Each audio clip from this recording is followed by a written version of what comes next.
The unknown always scares us. So, in my opinion, what are the risks, what are the benefits of social isolation? And we think that the risks of social isolation are too high. So you guys own and run this facility, is that correct? Mm-hmm. We have 7, yes, all of them. Yep. What would you say to critics who would say, well, they've got a stake in this game, they are pushing this data, or their representation of this data because they don't want to lose money? What would you say to those folks who say, I'm going to believe, maybe someone else who, the wider world scientific community who says these two doctors, despite their, intelligence, they have an ulterior motive? What would you say to those people? Talk to ER doctors who have no ulterior motive. They have the same viewpoint. There's a post today from a doctor from Wisconsin. I encourage you all to read it. I'll share his story with you. It is exactly what we're saying. And he eloquently displays, he's an ER doctor. He says, I'm walking into this war zone. Our ICUs are empty. I'm scared to go to my own place of work. There's no patients, but we have people in hazmat suits checking my temperature as I walk through the doors. He's like, something else is going on here. This is not about science, and it's not even about COVID. When they use the word safe, if you listen to the word safe, that's about controlling you. So when I talk to all my ER doctors who work in a hospital, no stake in the game, same opinion. That's how I'll answer your question. We all have the same opinion. So then you say that hospitals are losing money right now, most of them. But at the same time, you said earlier that doctors are feeling pressure from hospital administrations to put COVID down as a reason of death, which would presumably instill more fear in people. Doesn't that go against that whole line of thought? Why would they do that if it was going to cause more fear and cause them to lose more money? Exactly. There's something else going on, and that's a different discussion. We don't know. I mean, we're just here to present the scientific facts. That's a political discussion. Yeah. So you think some hospital administrators are undercutting their own bottom line? We're presenting the medical data here. I mean, what I think about politics is irrelevant. We're presenting the medical data. We need to stay on things that we can answer intelligently, which is not why does a CEO of some hospital in Wisconsin do that. We need to stay on the topic of, do we need to shelter in place, and does that make sense from the microbiology knowledge we've known for 30 years? The sciences haven't changed. We live our life in the life sciences. Biology, biochemistry, microbiology. So everything that you're asking us goes against that sheet of information. Why people do things at a hospital is not really our area of expertise. So from what we're seeing right now, it's time to open back up. The science says it is. The models we have been using from predictions to predict the amount of disease are not accurate. This information is accurate. It models the flu. Let's go back to work. That's what the data is saying. Not models. Data is saying that. Would you say, though, that, like a situation in New York City, that's not like a flu? The hospitals there are completely overwhelmed and swamped, and people, working in the ERs are dying from this. So, that's not just a flu type situation, right? Look at Italy in 2017. Hospital systems overwhelmed, people dying. Overwhelmed system from the flu. This happens from the flu. If you've been working in the ERs, I've seen multiple people, hallways full, people dying, news media there, stories going on from the flu. This does happen. It does. Okay, so this does happen. It's not just the flu. It's the flu. That's what I mean. That's exactly what I mean. People think it's just the flu. It's just coronavirus. What's the difference? You're used to the flu. You're used to saying it's just the flu. FLU, influenza, is something we've grown up with. You're used to it. You're used to it, right? If somebody commits suicide today, you're like, yeah, that person committed suicide. It's awful. Or if somebody dies today from the flu, they died from the flu. It's awful. Terrible. But we're used to it. We're not used to coronavirus. Not used to something brings fear. Human beings don't like change. I just, from the things that I've been reading, even, doctors working in the ERs in New York City, I haven't heard any one of them saying, oh, it's similar to a flu outbreak. They were pretty impacted by swine flu in New York City. Mm-hmm. But I haven't heard anybody really say, oh, it's just like swine flu was. Have you? They're getting hit hard. They're a hot zone. And we don't ride subways with 1,000 people in a small car that are this close. They had reasons for the disease. And coronavirus is shown to be very contagious. Let's be clear. It is contagious. We're not saying it's not. It may even be, from what I've read, more contagious and spread more rapid.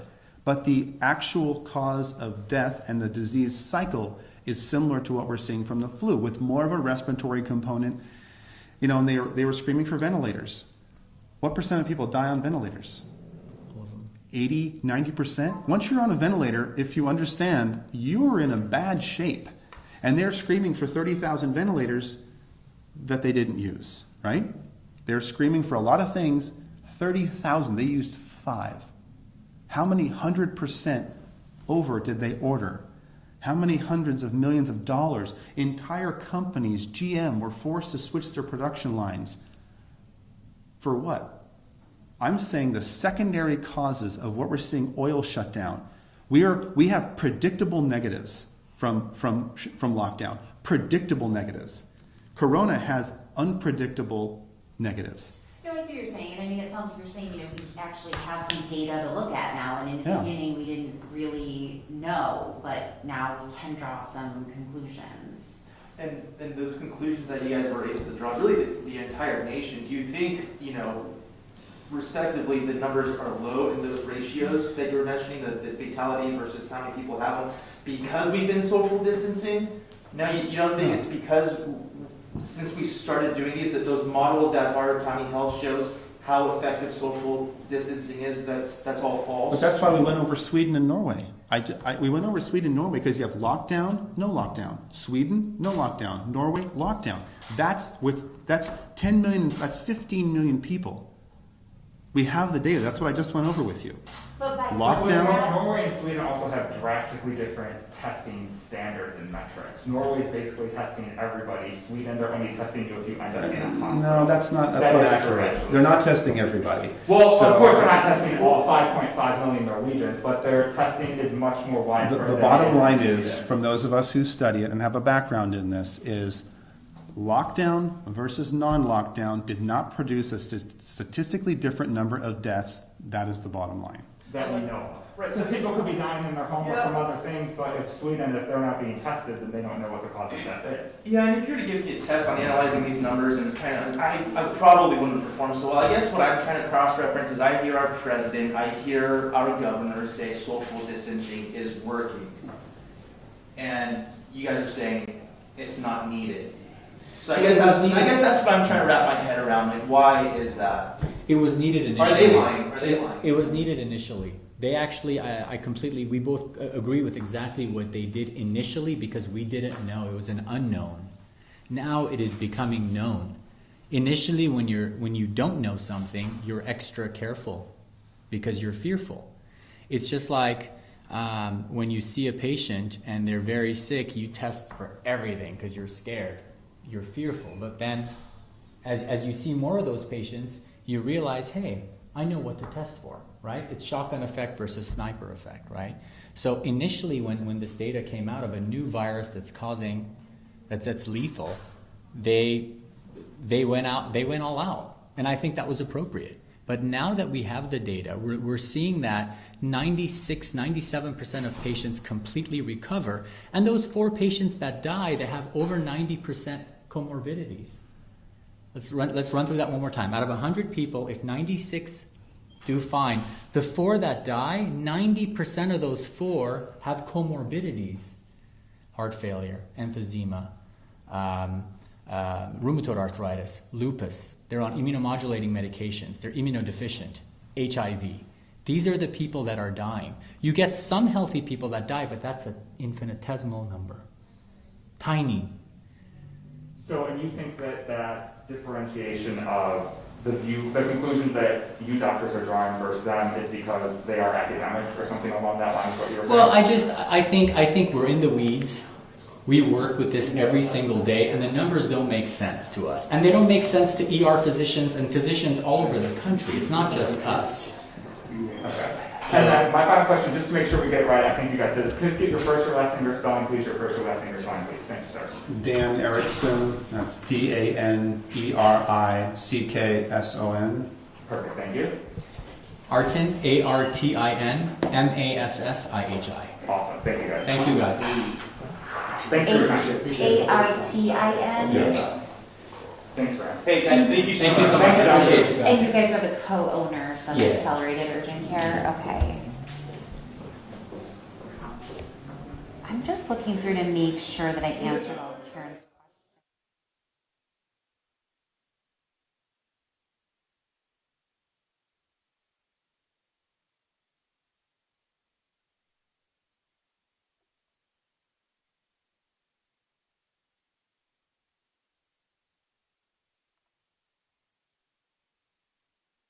We're not saying we're right. We're saying, here's the data, here's what we understand. It's not a you're right and you're wrong thing. It's the way we interpret data. We work in the field, and some people that are not working in the field and still getting a paycheck have a different opinion. If you weren't getting a paycheck, you might have a different opinion. Yeah. If you weren't getting a paycheck, if everybody in here is getting a paycheck, right? Cafe Rio is not. They've all been furloughed. When you don't get a paycheck, your opinions start switching. Yeah. If you were at home, furloughed, for the unforeseeable future, would you be excited about staying sheltering in place? No, I mean, I completely understand. I mean, we're seeing this around the country now, I think, that people are demanding that they be allowed to go back to work and... Well, it's also, at what point, who says what's safe? Are you smart enough to know what's safe for you? Or is the government going to tell you what's safe for you? Who tells you what's... As soon as they use the word safe, that means control. We know what's safe for you. You're too dumb to understand disease, you see. We know what's safe. And so they're going to use this model for different things. We got a bomb threat from China. Everybody stay in their home for 3 months. What? They are using this to see how much of their freedom can they take from you. And will you roll over and stay in your house? And it's working. And if you notice the way Americans are responding, if you go to any gun store in town, guess what they're out of? Ammo. None of them have ammo. I went to 3 of them. They said thousands of rounds have been bought. Why? People are mad. They're starting to post on my Facebook with their AKs going, let's roll. So what I'm saying is, let's avoid all that. Because if you stomp on our freedoms, that has one ending, and it's violence. All right. Well, thank you guys.